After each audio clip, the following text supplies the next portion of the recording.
Hi, I'm Maria Theoharis or Velosos on social media. Welcome back to Sober 50 podcast on So Organized Style. Grab a cuppa and relax with us. On So Organized Style podcast, I begin today by acknowledging the traditional custodians of the land on which we record this podcast and pay respects to the elders past and present.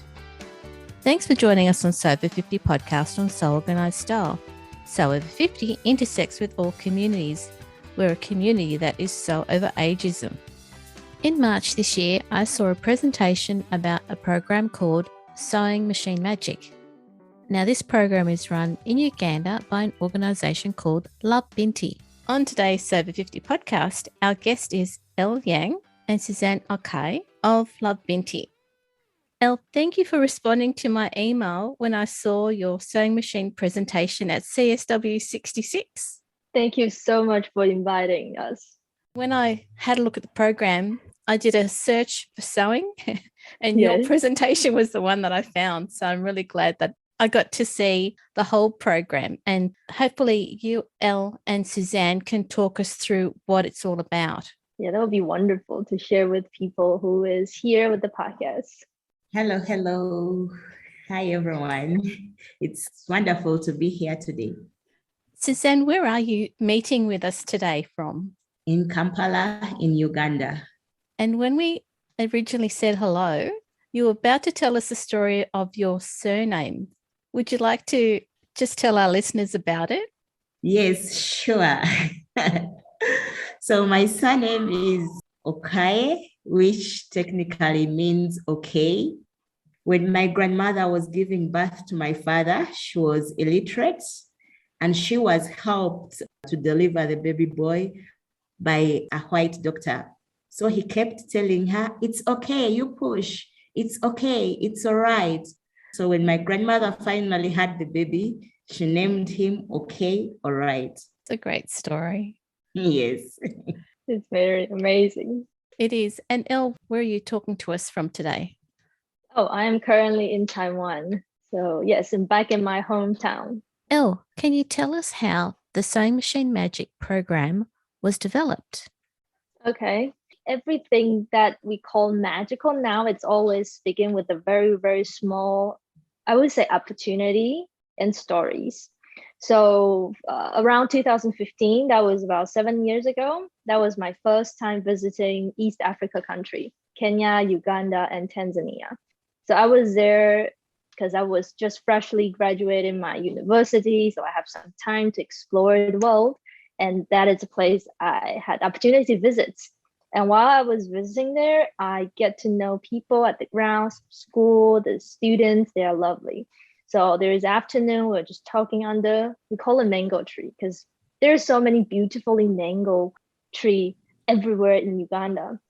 So sometimes it's really cool while we're sitting there, then people start to have conversations.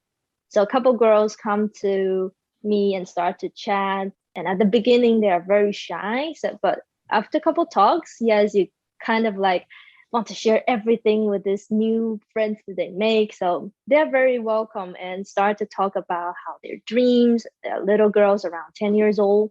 They want to be a teacher, they want to be a doctor or nurses that is around them, that they see impact on people's lives. So that's their dreams.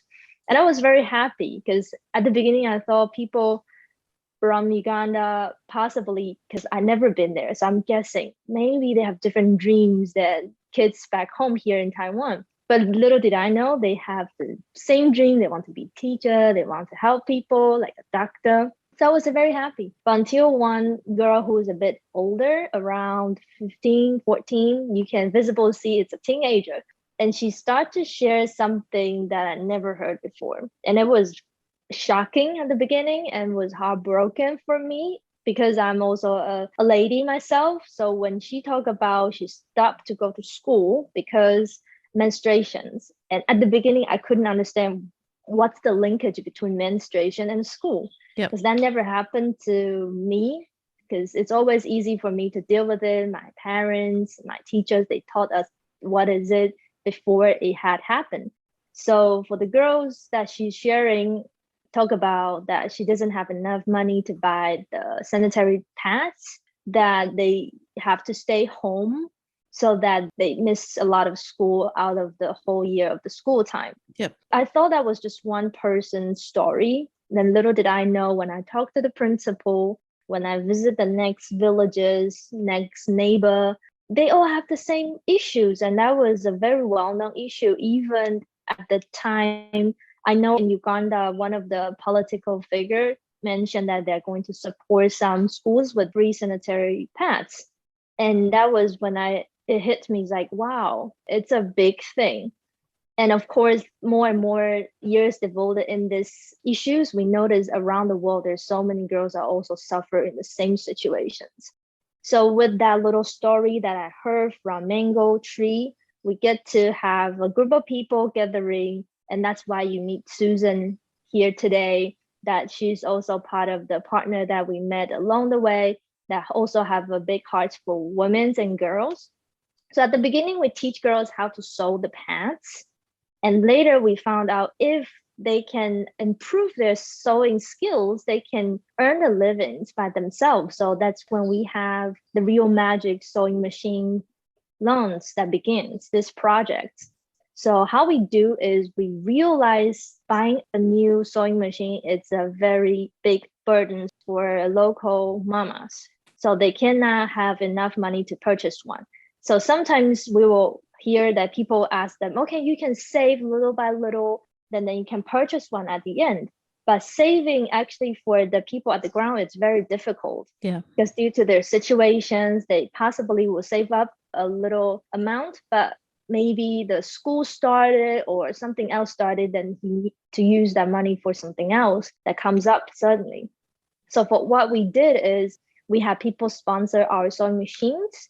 So we are able to loan to the mamas small amount every month that they can pay us back a small amount that they can afford. And at the end of the payments, they are able to keep that sewing machine for themselves. So that's the magic we're doing. With a lot of people that is really generous, that we are able to receive some of the sewing machines given by one of the international NGOs called Zonta International. So they supported us in this magic program that we are able to provide women at the ground of the sewing machines. So we're really thankful. And I think through our social media platform, more and more people are seeing this project are really transform women's lives at the ground. So they are also a part of this program. Yes. It's good that you could get that start right from the beginning. Yeah. Yeah. So after hearing the story from the mango tree, we noticed that sewing is a very important skill. That's also when we start to think about how to deepen our program into the communities by really empower them. So we start to have a better designed trainings. That's why we have 4 training centers now at the ground running, which is directly executed by Susan. And I think this part that she can start to talk about what we do in that sewing training centers, so that it leads to our magic, because we notice that people are lacking some support after this special trainings. So Susan, can you talk about how our training center works? Thank you, Elle and Maria, for this great opportunity to talk about what we are doing down in the grassroots. So practically, Love Binti runs a training center in different places. And the training center comprises of 4 major skills that are being given out to the women. One of the skills is the tailoring skill, where we teach the women, number 1, how to sew reusable sanitary pads. Number 2, how to sew clothes, how to make materials, different things, be creative and utilize the sewing skill to earn a living. And that connects us to the business or entrepreneurship classes, which we also have. So as we teach these women how to sew, we also teach them the basics of business. Basically, what we do, we bring down all the big business words and narrow them down to the most logical and most local way that these women can understand.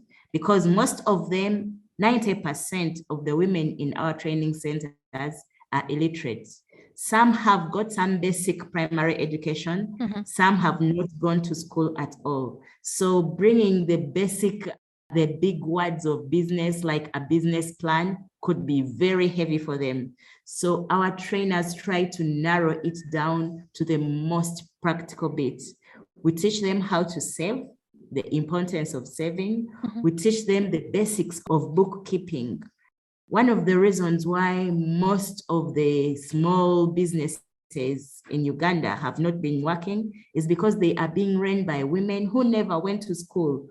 All they want is to make $1 a day or so to benefit their children so that they can have food to eat at home. So when we train them, we also teach them about how to do bookkeeping. How do you manage that small business and make it more sustainable? And in addition to the business classes, we also teach them health. We take them through the analogy of the reproductive system so that they get to understand their reproductive system much more better. We teach them about pregnancy because there are so many myths and beliefs in our cultures about pregnancy. We teach them about family planning because you can find a 30-year-old who already has 5 children.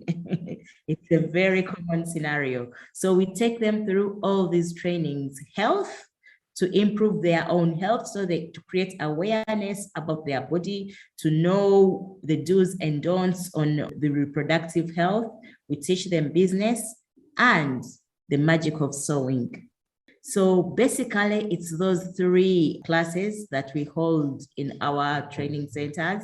And in addition to that, our teachers keep giving them drips of life skills.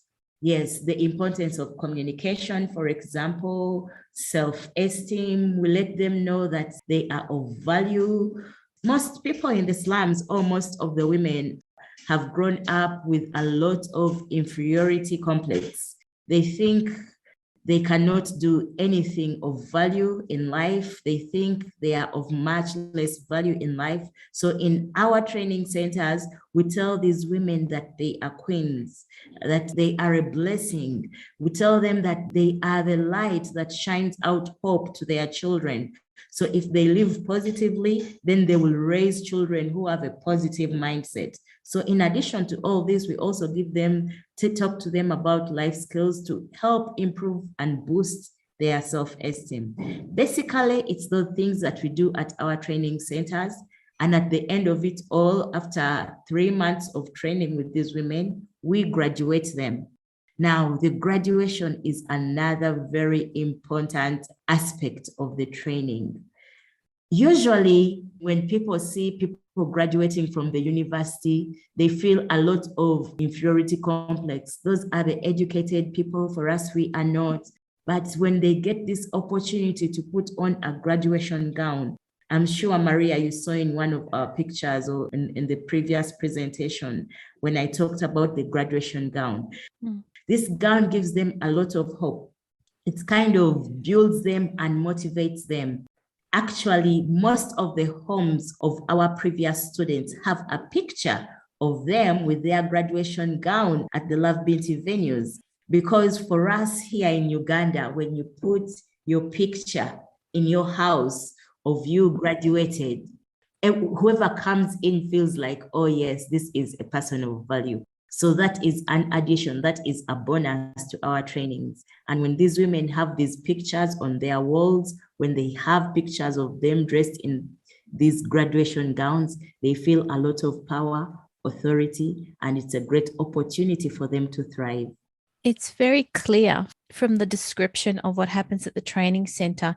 It's not just teaching women and girls how to sew, but you're teaching them how to run a business, how to be confident, how to be able to read documents, etc., that they may have missed out on through school.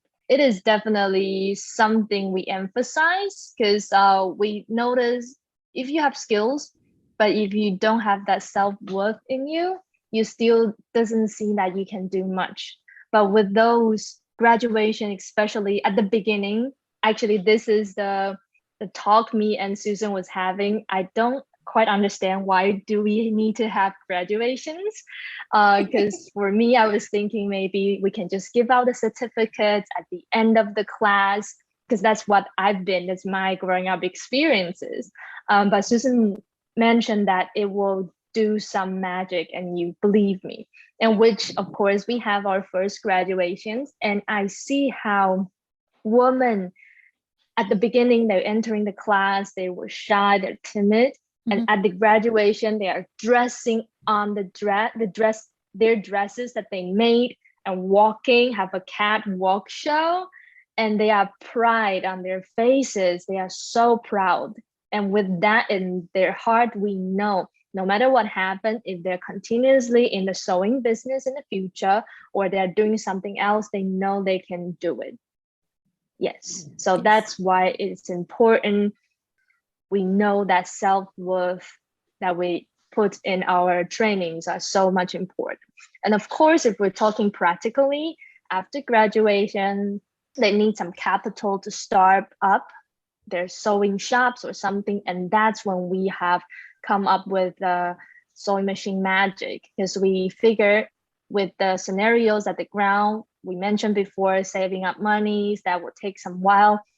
And we can support women by what we can do, that they can start to produce, they can start to make money so that they can return to buy their own machine. So we provide the conveniences for the lady at the ground. Suzanne, did you go through the training center? No, I did not go through the training center. However, I manage the training centers. Do you get a lot of satisfaction of managing a training center? I get a lot of satisfaction when I see smiles on women's faces. I get a lot of satisfaction when I do a follow-up on a woman a few months or a year after the training, and they are doing great.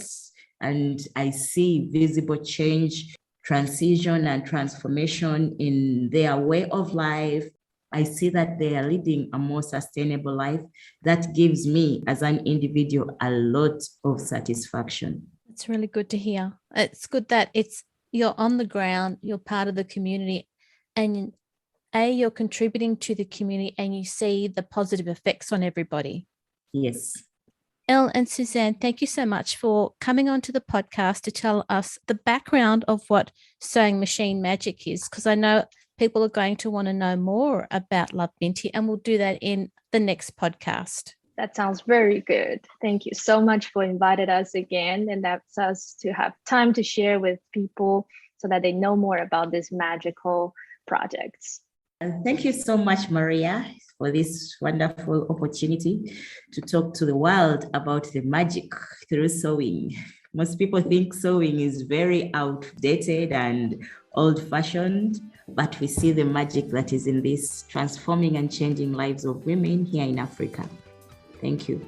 People can find more details about Love Binti by going to lovebinti.org, and also their social media platform, which is at lovebinti.intl. So thank you again, and have a lovely day, listeners.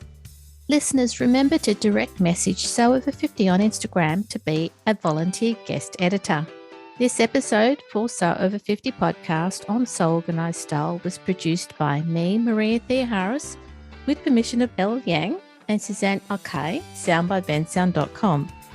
You can subscribe to Sew Organized Style podcast, but with an S, not a Z, on all good podcast apps. Make sure you go back and listen to our free Sew Over 50 podcast archive, and if you can, consider supporting the production of this podcast on Patreon. We look forward to joining you in your sewing room next time. Stay safe, everyone.